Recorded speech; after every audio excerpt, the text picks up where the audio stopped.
How is a resource-based economy different from these things that people are terrified of, like communism or socialism or capitalism or fascism?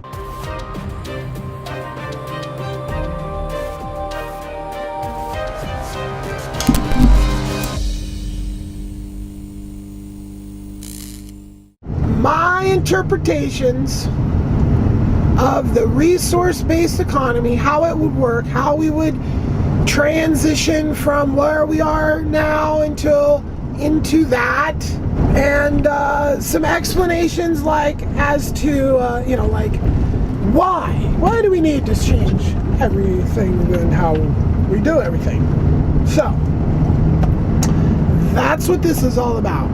So first of all, we're going to explain what a resource-based economy is and how I kind of came around to learn about it. So I learned about it when I was watching this trilogy of films by Peter Joseph called the Zeitgeist movies, right?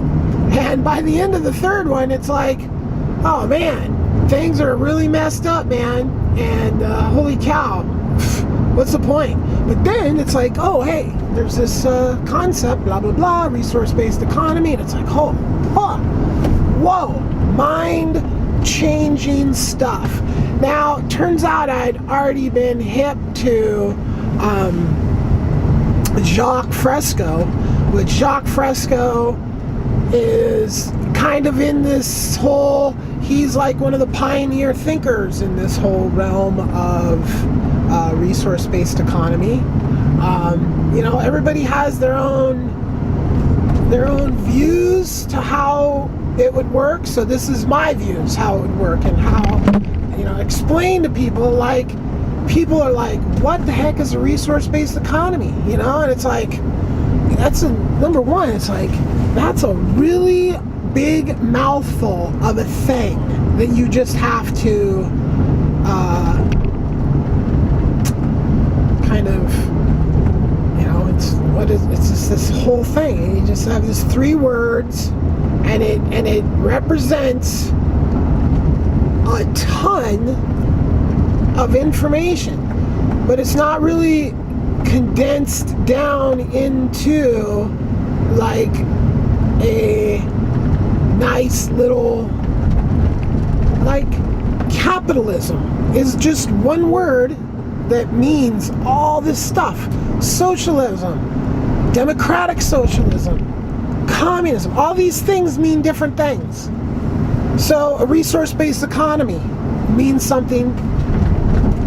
Someday maybe we'll have like a nice term for it. Maybe it doesn't have a nice term because it'll just meld away. Like, we don't even need a term. Everything's awesome, and it's just the way it is. Okay, so a resource-based economy, in its simplest explanation, would be that everything that is done on the planet is determined by the availability of resources to accomplish whatever it is that you're trying to accomplish. So a resource-based economy is kind of a worldwide thing. Like, we need to inventory the planet. We need to discover every single thing this planet has, the truth about everything as far as, the ingredients. How many trees do we have? How much gold do we have? And yeah, it's a we thing. It's as a planet, right? It's not like, so hoarding isn't really kind of a thing in the resource-based economy. How is a resource-based economy different from these things that people are terrified of, like communism or socialism or capitalism or fascism? Any of these things. How does a resource-based economy set itself apart from these things? Well, mainly its goal is human health. That's like, for the lack of a better term, is like the edict or the doctrine, like all people are healthy and taken care of, right? So that sounds real it's communist, taking care of everybody and all this stuff. Okay, well, maybe it's a little like communism like that. Maybe not. See, the communism that this planet has experienced has been basically like dictator stuff. Like this person saying, this is the way it's going to be, dictating, right? It's never been like just, communism, like just kind of a open source communism, right? So that's what invokes communism, is like, oh, communism is just freaking nightmarish. And it has been. Like, the people that have lived under communism have pretty much like suffered worse lives than people under capitalism, generally speaking. Now, did capitalism bully socialism and communism to kind of make sure that they didn't, go anywhere? Maybe not. I don't know. But I don't think when you're working at socialism or communism, their foundations don't start at looking at the planet's resources as a whole, right? So this just opens the door to new levels of prosperity when you look at the planet and look at everything as an entire system that works together to then produce this end result, healthy humans, right? So there's a lot of aspects to that.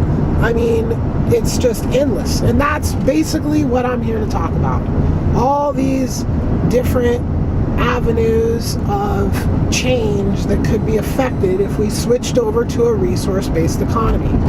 The biggest difference between the capitalism society and the resource-based economy society would be the resource-based economy society does not have waste, fraud, and abuse. And waste, fraud, and abuse are epidemics in capitalism and socialism and communism, because everybody wants the bling for their own self. It's a selfish world, and there's no system that has taken into account all these facts with the greed and the envy and just all the human nature stuff that is just the way it is. So how do you get around all that stuff? I mean, how does a resource-based economy deal with it and make people not, well, okay. So we have technology now that benefits some people and actually hurts other people. Like if your life is spent like in the electronics recycling bazaars of China or India, your life might not be that freaking good. And an iPhone isn't making your life any more fabulous than not having an iPhone. So that is where we have to deal with this, right? And the biggest thing is robots. Here we are coming into the time of the robot, where it like human labor won't be needed anywhere near what it's been needed up until this point. So we are either going to have a just ever increasingly smaller number of people that control the wealth of the benefits of the robots, or it will just make everybody's life better across the board, right? And I believe that that's possible. But when I say everybody, we obviously have to address the everybody situation, because I think that's the biggest problem with societies today, is this dependence on growth, quantity over quality. So I think that whole mindset has to be changed. We can't just see how many humans we possibly can just make. We need to make really quality humans. We have the ability to genetically test people to make sure that we don't pass on genetic diseases to the kids. We have the ability to educate people to such a high level that they aren't going to do all the things that cause the problems that we have to address all the time.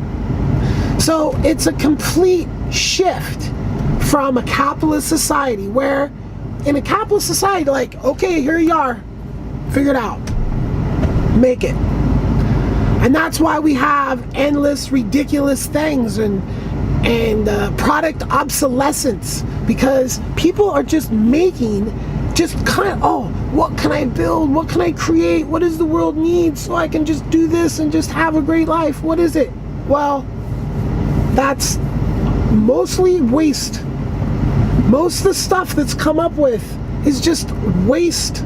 Sure, we have a fabulous society full of all kinds of stuff, but imagine a society without product obsolescence, where products are actually built to be repaired, built to last for indefinite amounts of time. They're not built to break at some certain point, so you have to go get. They aren't pushed out software that slows them down. You know, all the things that clog up the efficiency of the capitalist society is all the people, you know, like your internet runs so much slower because it's full of ads of things, people trying to sell you. So there, let's tackle this with the resource-based economy and how our products and services and all this, how does all that work? We have a website that the whole world accesses, that you have a profile, and in this website it has all sorts of engineering tools and design functions and, you know, group project things. So somebody's like, you know, I want to build a blah, blah, blah. Okay, so then it goes on the website and the idea starts to have conversations with many people. Do we need this as a society? Is this an important thing? Is this going to change things for the better? Is this, you know, do we have the resources to manufacture this thing? I mean, we just keep making stuff all the time, just keep, you know, like fidget spinners. Like, how much oil got sucked out of the ground and energy to turn into these little plastic things and ended up back in a garbage, in a dump, right? Nobody's fucking with those things 2 months later. Okay, it was a waste, and it should have never been allowed to happen. But capitalism, okay? And there's endless things like that I can see in my whole life. Crappy cars get built. The Pinto killed people. Could go on and on and on. So a lot of stuff we don't need. People just come up with it because they just want to make money. And they're like, oh, people will buy this. And you have other people that are just so lowly educated, or just in, you know, like my grandma, just love those spoons. Oh, it has a picture of a thing on it, you know, and it's from here, or it's from there. I mean, just, okay, great. You know, I just don't see there being any need for, you know, these just random things. Like, you want a bunch of spoons with pictures on them, make that. That's what you do in a resource-based economy. You have time in your life to do all these things that you would just sit online, or back in the day grab a catalog and just click and buy and all this shit. No, how about you just go build that stuff? Little trinkety bullshit. I'm not talking about just go build your computer you know, like literally, like the circuit boards and, you know, but all that stuff's going to have to be done. But most of that stuff's so close to 100% automation that a lot of times they're just keeping the employees just because it would just be evil. Sometimes it doesn't work, but you know, when the society switches over to focusing on automation to give humans the freedom from doing a lot of these menial jobs that they're doing currently, right? That's the thing.